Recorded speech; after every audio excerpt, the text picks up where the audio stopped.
Hello students, welcome to university academy YouTube channel.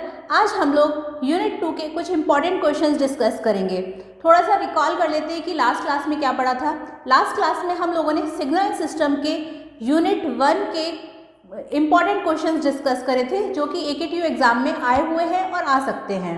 उसी तरह से आज हम स्टार्ट कर रहे हैं आज का टॉपिक जिसका नाम है यूनिट 2 के important questions according to AKTU syllabus. यहाँ हम AKTU सिलेबस के अकॉर्डिंग ही क्वेश्चंस को सॉल्व कर रहे हैं जो प्रीवियस पेपर्स में आए हुए हैं और फ्यूचर में भी आ सकते हैं। थोड़ा सा उसमें वैल्यूज़ डिफर कर जाएंगी, बाकी क्वेश्चंस का पैटर्न जो है वो यही पैटर्न रहने वाला है जो आज हम डिस्कस करेंगे। चलिए फिर स्टार्ट करते हैं यूनिट 2 के इम्पॉर्टेंट क्वेश्चंस। यूनिट 2 में हम लोग ज़्यादातर फोरियर ट्रांसफॉर्म, फोरियर सीरीज से रिलेटेड क्वेश्चंस को डिस्कस करेंगे। जैसे कि हम ये कह सकते हैं कि हमसे पूछा जा सकता है कि फोरियर ट्रांसफॉर्म की प्रॉपर, पहले तो ये पूछ सकते हैं कि what do you mean by Fourier transform, Fourier transform क्या होता है, या फिर पूछ सकते हैं कि फोरियर सीरीज क्या होता है,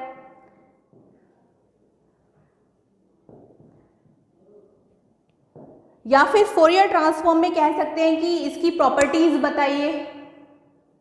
हमने डिफरेंट तरह की प्रॉपर्टीज पढ़ी थी, ठीक है। तो फोरियर ट्रांसफॉर्म में प्रॉपर्टीज आ सकती है, या जो इसका बेसिक फॉर्मूला है वो पूछ सकते हैं 2 मार्क्स में कि इसका बेसिक फॉर्मूला क्या है।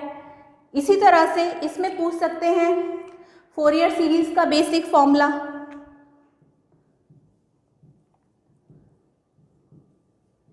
या फिर मोस्ट इंपॉर्टेंट टॉपिक है जिसका नाम है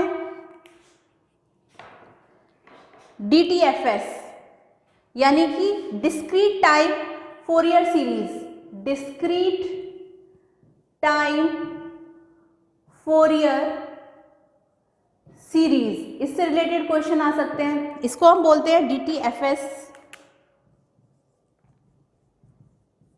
या फिर पूछ सकते हैं DTFT के बारे में, यानी कि डिस्क्रीट टाइम फोरियर ट्रांसफॉर्म। ये सब हम लास्ट क्लास में डिस्कस कर चुके हैं ऑलरेडी, हमारे जो प्रीवियस लेक्चर्स थे उनमें। इसे कहेंगे DTFT। इसी तरह से मोस्ट इंपॉर्टेंट टॉपिक इसमें पूछा जा सकता है कि exponential form and compact trigonometric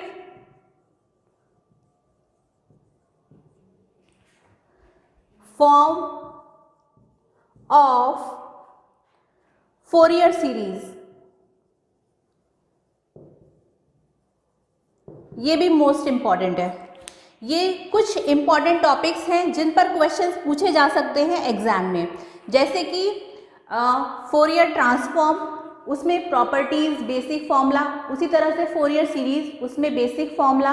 then discrete time Fourier series यानी कि DTFS, then discrete time Fourier transform यानी कि DTFT, या फिर exponential form and compact trigonometric form of Fourier series. These are the important topics for exam. इनके अलावा जो question बनते हैं, जैसे कि फोरियर ट्रांसफॉर्म में तो पूछ सकते हैं व्हाट इज फोरियर ट्रांसफॉर्म, या फिर फोरियर सीरीज में पूछ सकते हैं व्हाट इज फोरियर सीरीज। ये 2 मार्क्स में क्वेश्चन पूछे जाते हैं एग्जाम में। यहाँ पे what is Fourier transform, these are the important basic questions. ये सारे बेसिक क्वेश्चंस हैं, ठीक है। चलिए अब 1 बाय 1 करके क्वेश्चंस देख लेते हैं कि किस तरह से एग्जाम में आते हैं। तो इसे रफ कर देते हैं।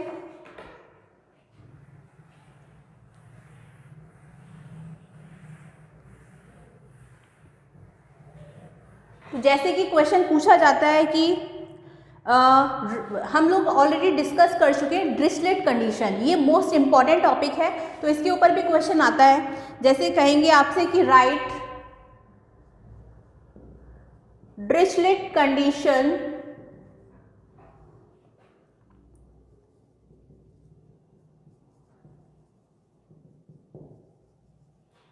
conditions for the existence of Fourier series.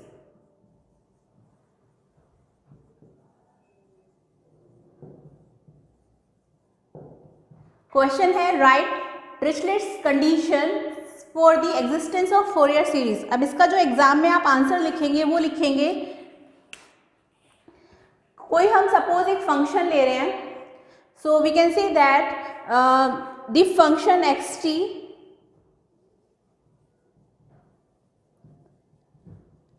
Must be, जो एक्स टी फंक्शन है वो सिंगल वैल्यूड फंक्शन होना चाहिए, must be a single valued function. ठीक है,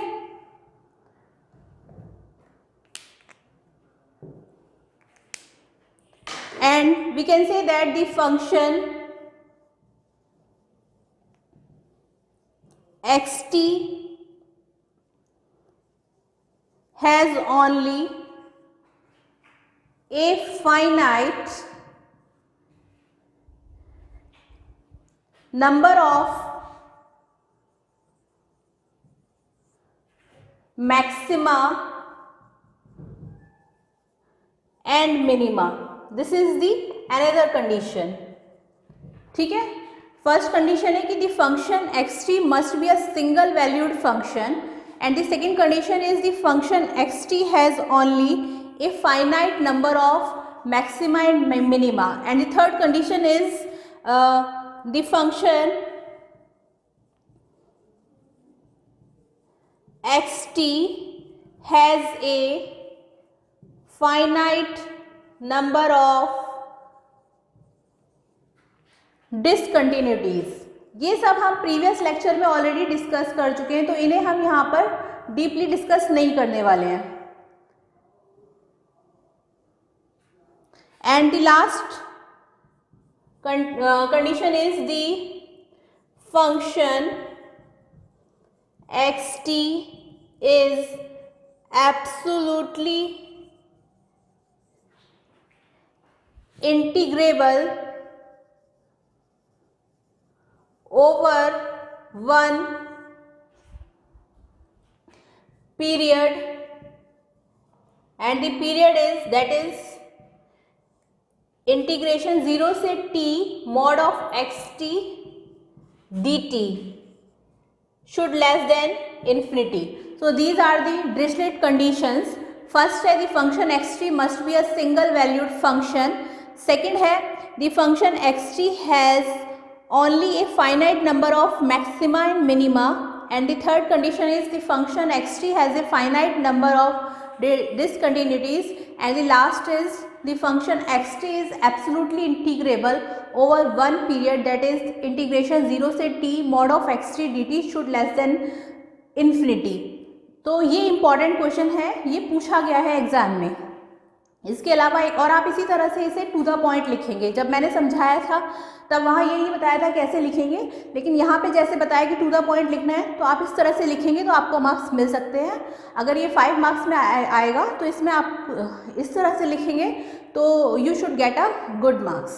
तो नेक्स्ट क्वेश्चन जो है वो है आपका एक्सप्लेन फोरियर ट्रांसफॉर्म। ये भी इंपॉर्टेंट क्वेश्चन है।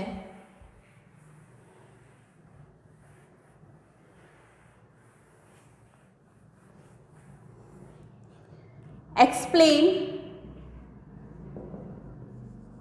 फोरियर ट्रांसफॉर्म, तो इसको भी देख लेते हैं हम। ये एक ट्रांसफॉर्मेशन टेक्निक है, so we can say that इसका आंसर जो है वो है it is a transformation technique. ये एक ट्रांसफॉर्मेशन टेक्निक है which transform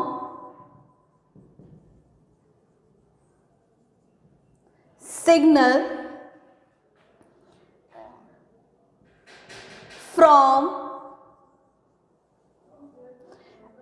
from the continuous time signal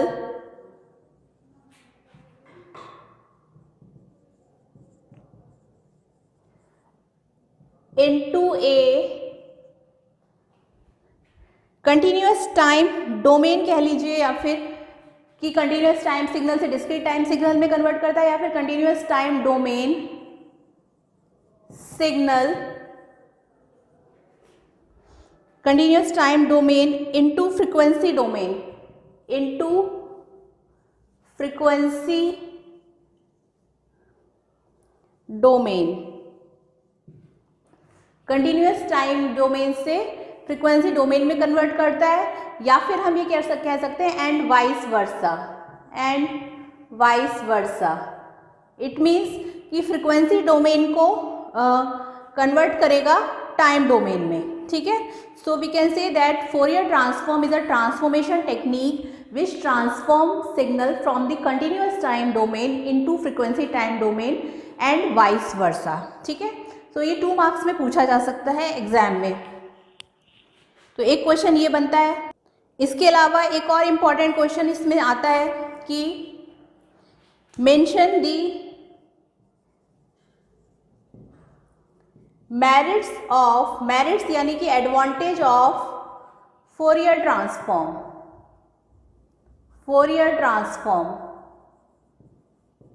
इसका भी आंसर देख लेते हैं। इसका आंसर आप ये लिखेंगे कि द ओरिजिनल टाइम फंक्शन, जो ओरिजिनल टाइम फंक्शन होगा, कैन बी रिकवर्ड। ये इसकी एक एडवांटेज है कि ओरिजिनल टाइम फंक्शन जो होगा हम इसमें रिकवर कर सकते हैं, किसमें, फोरियर ट्रांसफॉर्म में। दूसरी एडवांटेज है कि convolution integrals can be evaluated using the Fourier transform। ये 2 डिसएडवांटेज 2 मार्क्स में इनफ है लिखना, इससे ज़्यादा हम नहीं जाएंगे डिटेल्स में।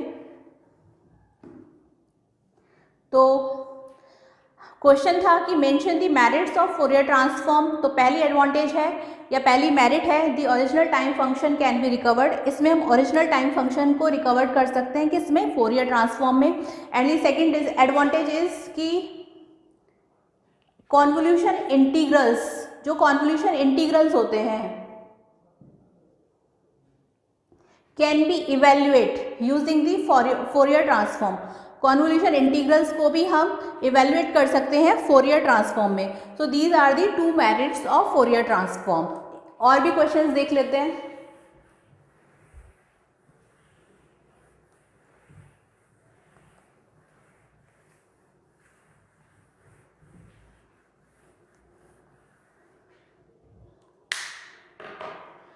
नेक्स्ट क्वेश्चन बनता है कि give the application of Fourier transform. Give the application of Fourier transform. तो क्या एप्लीकेशन हो सकती है, उन्हें देख लेते हैं। तो फर्स्ट एप्लीकेशन है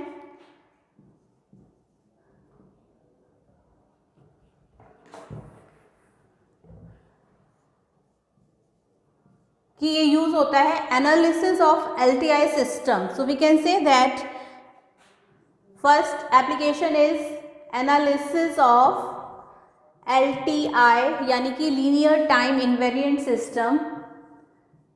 नेक्स्ट एप्लीकेशन है क्रिप्टोग्राफी। क्रिप्टोग्राफी में भी ये मोस्टली यूज होता है। नेक्स्ट है signal analysis, then next is signal processing,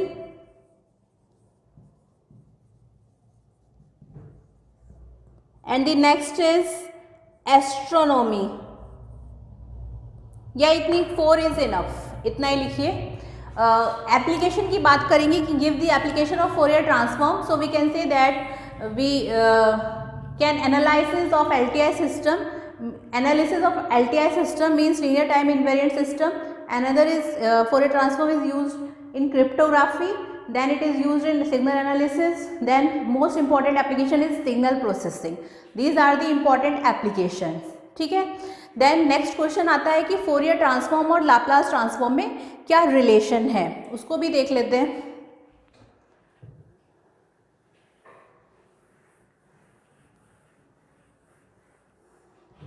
So the next question is, what is the relation between Fourier transform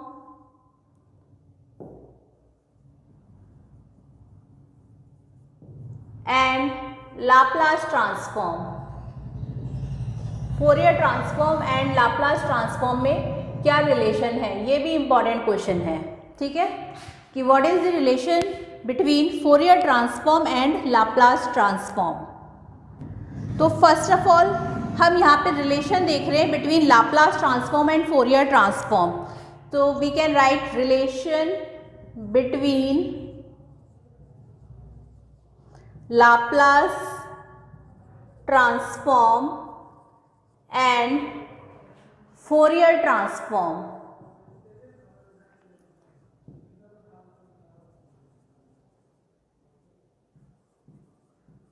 So we know the formula of Laplace transform. तो Laplace transform का formula होता है हमारा Laplace transform of xt is equal to x of s is equal to minus integration minus infinity to plus infinity xt e to the power minus st dt. This is the formula of Laplace transform. क्या है? Laplace transform of xt is equal to xs is equal to integration minus infinity to plus infinity xt e minus st dt. Then we can say that यहाँ पे put s is equal to sigma plus j omega. यहाँ पे हम s की जगह sigma plus j omega put कर देते हैं, तो हम कह सकते हैं x is equal to integration minus infinity to plus infinity x t e minus s की जगह sigma plus j omega t d t. ठीक है, अब इसे हम लिख सकते हैं x s is equal to integration minus infinity to plus infinity x t, इसे हम सेपरेट कर लेंगे e minus sigma T into ई minus j omega t d t. ठीक है, ये तो हो गया एक्सेस। अब यहाँ पर हम फोरियर ट्रांसफॉर्म का भी फॉर्मूला देख लेते हैं कि वो क्या होता है। So we can say that Fourier transform of x t is equal to x of omega. Laplace transform को हमने एक्स ऑफ एस लिखा है, फोरियर ट्रांसफॉर्म को हमने एक्स ऑफ ओमेगा लिखा है, is equal to integration minus infinity to plus infinity x t e minus j omega t d t. तो Fourier transform का क्या फॉर्मूला है? Fourier transform x of t is equal to x of omega is equal to integration minus infinity to plus infinity xt e minus j omega t dt. So this is the formula of Fourier transform. अब हम कह सकते हैं कि ये वाला जो part है, this one is this, या फिर इसे इस तरह से कह लीजिए, ऐसे मत करिए,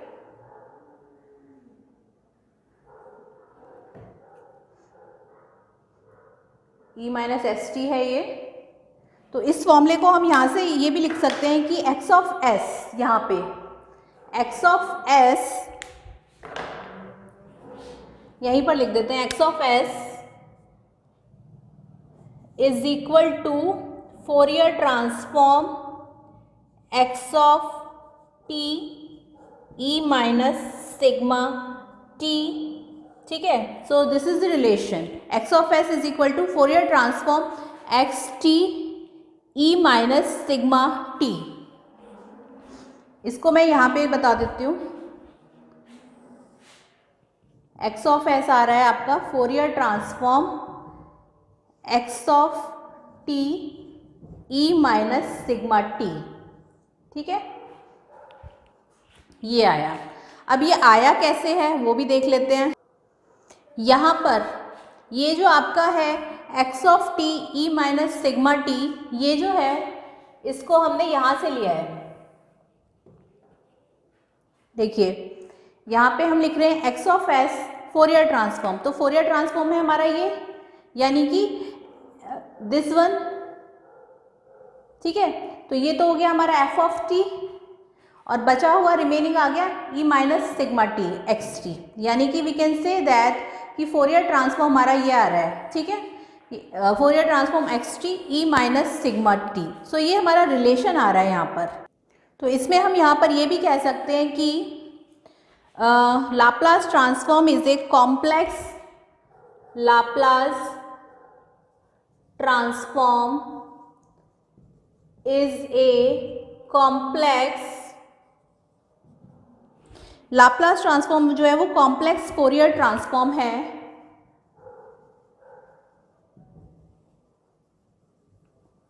ठीक है। वो दिख भी रहा है कि लाप्लास ट्रांसफॉर्म जो है वो कॉम्प्लेक्स फोरियर ट्रांसफॉर्म है, और इसमें the Fourier transform of a function, the Fourier transform of a function can be obtained from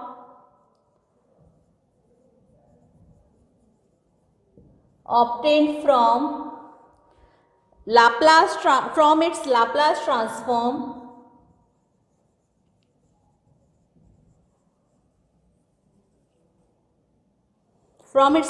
transform by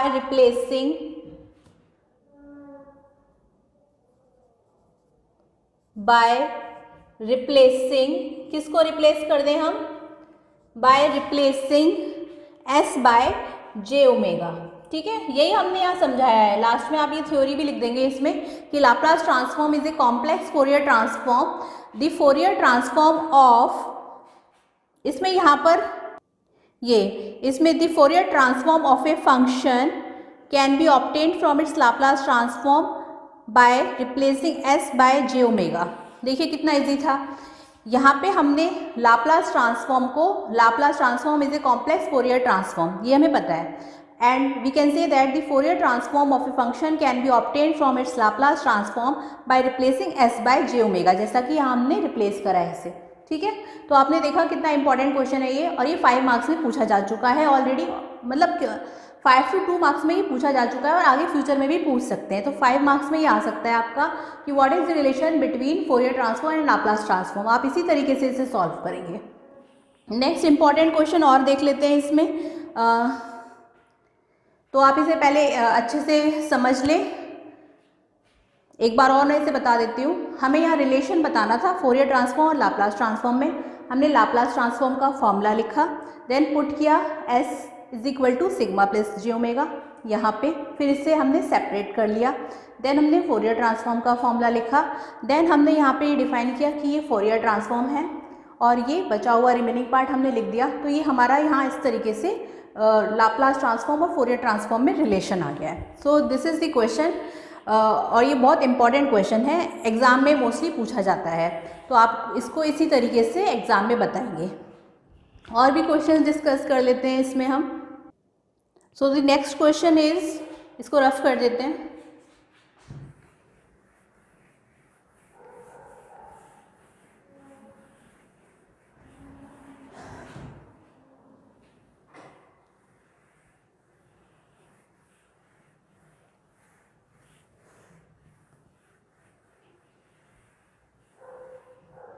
next question है, briefly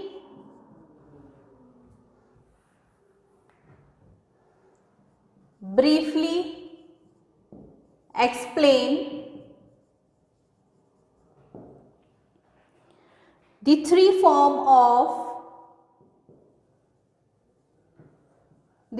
forms of Fourier series.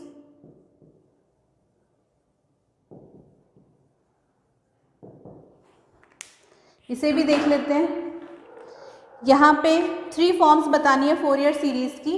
तो फर्स्ट फॉर्म है, क्या है first form? Trigonometric Fourier series. Trigonometric Fourier series.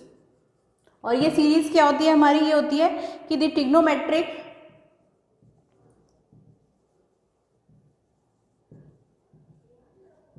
Fourier series representation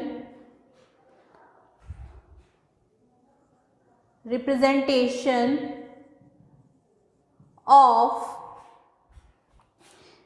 a periodic signal xt with fundamental period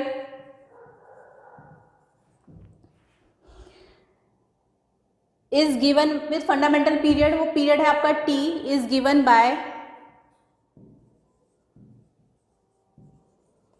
xt is equal to a0 divided by 2 plus summation n is equal to 1 to infinity a n cos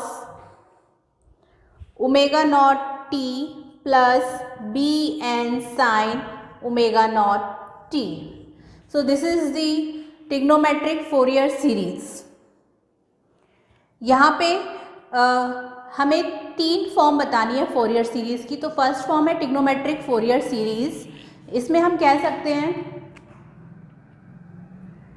कि the trigonometric Fourier series representation of a periodic signal xt with fundamental period t is given by xt is equal to a0 divided by 2 plus summation n is equal to, यहाँ पे ये n is equal to है आपका, इसमें हमने यहाँ पर ये इसलिए देख रहे हैं क्योंकि ये भी प्रीवियस क्लास में पूछा जा चुका है। ये यहाँ पे है then summation n is equal to 1 to infinity a n cos omega naught t plus b n sin omega naught t, where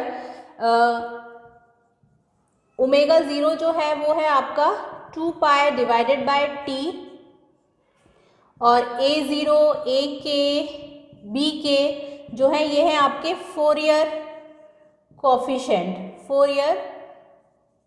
coefficient, ठीक है। देन अब हम देख लेते हैं कि a0 की वैल्यू क्या है, an की वैल्यू क्या है और bn की वैल्यू क्या है, वो भी देख लेते हैं। तो इसे रफ कर देते हैं। तो a0 है आपका, a0 is equal to 1 by t0 integration t0 xt dt, ठीक है। a0 an bn भी हम देख लेते हैं क्या है, और इसको याद रखना है ओमेगा 0 जो है वो 2 पाई बाय t है और a0 a के b के जो है वो फोरियर कोफिशिएंट है। अब an की जो वैल्यू है वो है आपकी 2 divided by t0 integration t0 xt cos n omega naught t dt, और bn है आपका 2 by t0 integration t0 xt sin n omega naught t dt। So these are the values, ठीक है। अब ट्रिग्नोमेट्री के बाद आती है सेकेंड हार्मोनिक सीरीज। तो second is harmonic series, harmonic Fourier series.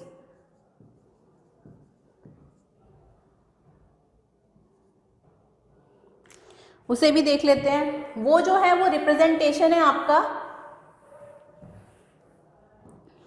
Representation of a real periodic signal xt with fundamental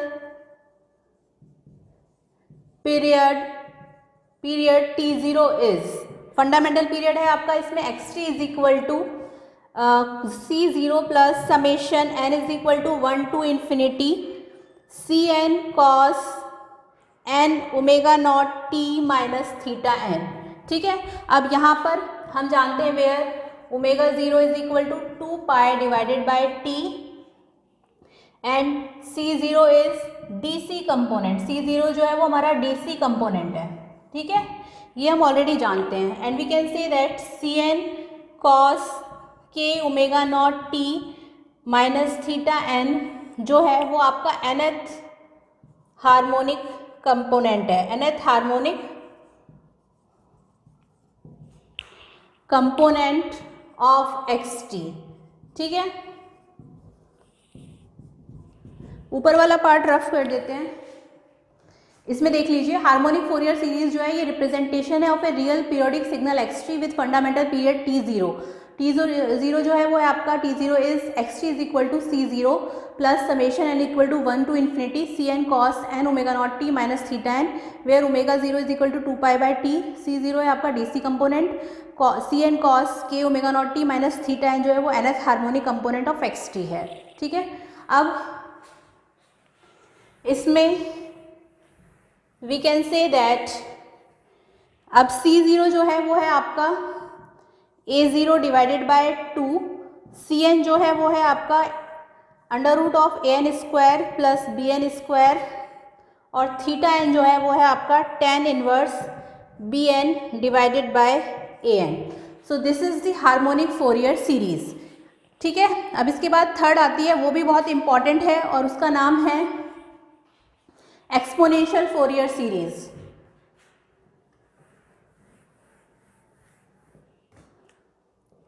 So third is exponential Fourier series। ये mostly use की जाती है, एक्सपोनेंशियल फोरियर सीरीज जो है वो मोस्टली यूज की जाती है और यही इंपॉर्टेंट है।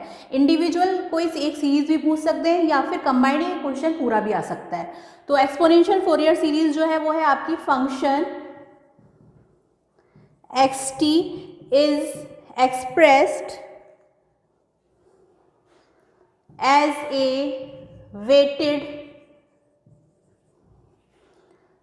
sum of the complex exponential function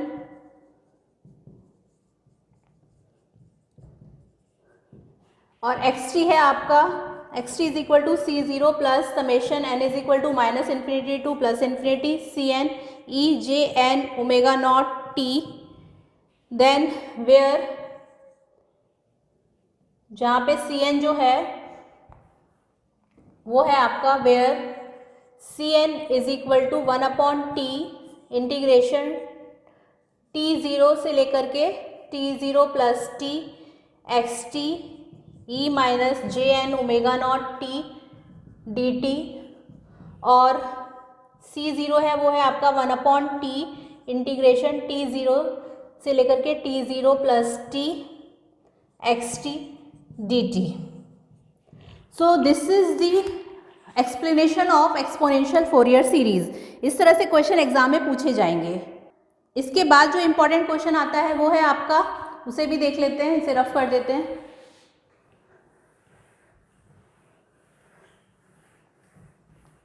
और क्वेश्चन पूछे जा सकते हैं कि state and drive the following, state and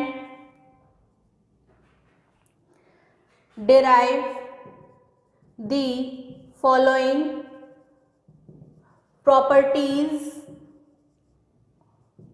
of Fourier transform। और वो प्रॉपर्टीज क्या हो सकती हैं आपकी, transform. State and drive the following properties of Fourier transform. यहाँ हम डेरिवेशन नहीं कर रहे हैं, बस वो प्रॉपर्टीज देख लेते हैं। ये इंपॉर्टेंट क्वेश्चन है, तो वो प्रॉपर्टीज हो सकती है या तो डुअलिटी पूछ लेंगे, डुअलिटी मोस्ट इंपॉर्टेंट है, या फिर पूछ लेंगे टाइम शिफ्टिंग, या फिर पूछेंगे कि फ्रीक्वेंसी शिफ्टिंग, या फिर टाइम स्केलिंग। ये इंपॉर्टेंट क्वेश्चन है। इसमें मोस्टली डुअलिटी जो है ये मोस्ट इंपॉर्टेंट है, तो आप इसे अच्छे से करें, बाकी भी प्रॉपर्टीज अच्छे से पढ़ें। इसके अलावा क्वेश्चन बनता है कि state and prove linearity, time differentiation,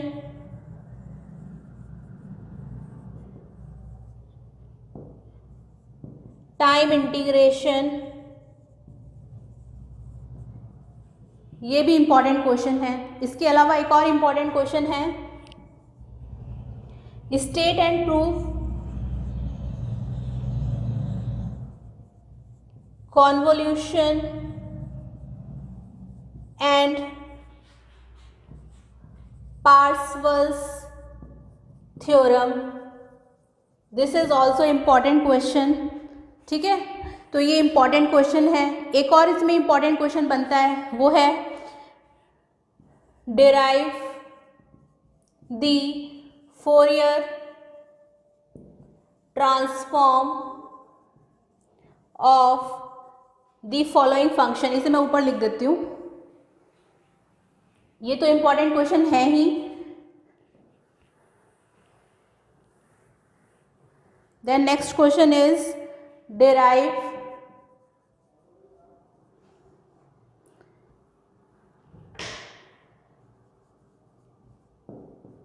the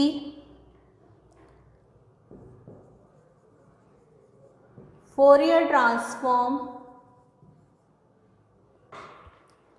of the following function। तो ये इंपॉर्टेंट क्वेश्चन है, इन्हें रफ कर देते हैं, ये आपको अच्छे से पढ़ने हैं। कॉन्वोल्यूशन और पार्सेवल्स भी मोस्ट इम्पॉर्टेंट है। ये हो गया। अब कुछ फंक्शन है उन्हें भी देख लेते हैं। वो हैं आपके, इनके मैं यहाँ डेरिवेशन सॉल्व नहीं कर रही हूँ, आप लोग ये खुद करेंगे, और अगर नहीं होगा तो आप लोग मुझे कमेंट सेक्शन में जाके बता सकते हैं। हालांकि ये मैंने प्रीवियस क्लासेस में सॉल्व किए हुए हैं। फर्स्ट है unit impulse function, then rectangle T, then e⁻² mod of t, then sin 2t। So these are the important. ठीक है, ये इम्पॉर्टेंट है। इसके अलावा और भी फंक्शंस हैं, लेकिन ये आप मोस्टली करेंगे, जैसे कि unit impulse function, rectangular T, e⁻² mod of t, sin 2t, ये इन्हें डिराइव करना है। ये आपका 10 मार्क्स में पूछा जा सकता है एग्जाम में। इसके अलावा और भी क्वेश्चन है, उन्हें भी देख लेते हैं। अब जो क्वेश्चन मैं बता रही हूँ वो हम ऑलरेडी डिस्कस कर चुके हैं अपने प्रीवियस लेक्चर्स में। Find the Fourier transform of the following signal.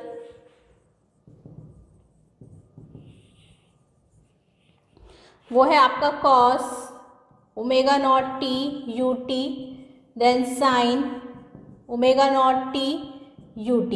So these are the important question. ये है, ये भी 10 मार्क्स में पूछा जा चुका है। Find the Fourier transform of the following signal, cos ω0t ut, sin ω0t ut।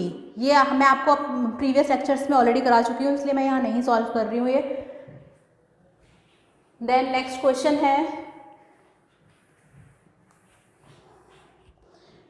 Define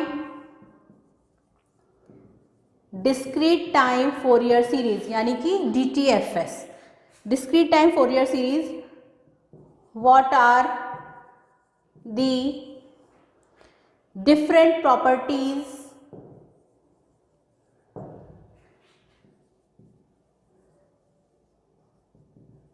of DTFS।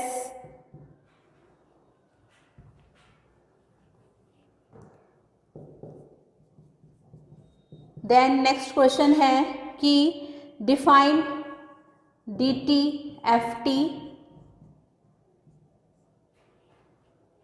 What are the different properties of DTFT। So these are the important questions.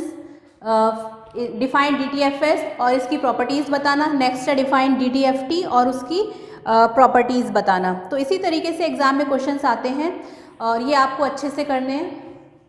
इसमें unit 2 में हमने कुछ theoretical questions देखे, कुछ numerical questions देखे। अगर किसी में भी आपको डाउट है तो आप मुझे कमेंट सेक्शन में बता सकते हैं। और दूसरा ये है कि कुछ क्वेश्चंस के हमने यहाँ प्रूफ नहीं करे हैं, क्योंकि हम उन्हें प्रीवियस लेक्चर्स में ऑलरेडी डिस्कस कर चुके हैं। और इसमें जितने भी इम्पॉर्टेंट क्वेश्चंस मैंने बताए हैं इन्हें आप ज़रूर करें, क्योंकि ये AKTU एग्ज़ाम में मोस्टली पूछे गए हैं और फ्यूचर में भी पूछे जा सकते हैं। तो ये तो हमारे इम्पॉर्टेंट क्वेश्चन थे यूनिट 2 के। अब नेक्स्ट क्लास में हम लोग यूनिट 3 के इम्पॉर्टेंट क्वेश्चंस डिस्कस करेंगे। इसमें जो क्वेश्चंस थे जैसे कि न्यूमेरिकल्स अभी मैंने बताए, वो मैंने अभी आपको यहाँ सॉल्व नहीं करे हैं, क्योंकि वो आप लोग कर लेंगे अगर आपने मेरे प्रीवियस लेक्चर्स पढ़े होंगे तो। और दूसरा ये है कि जितने भी इनके थ्योरेटिकल नोट्स हैं वो मैं ऑलरेडी दे चुकी हूँ, तो वो आप हैंड रिटन नोट्स डाउनलोड कर सकते हैं डिस्क्रिप्शन बॉक्स से।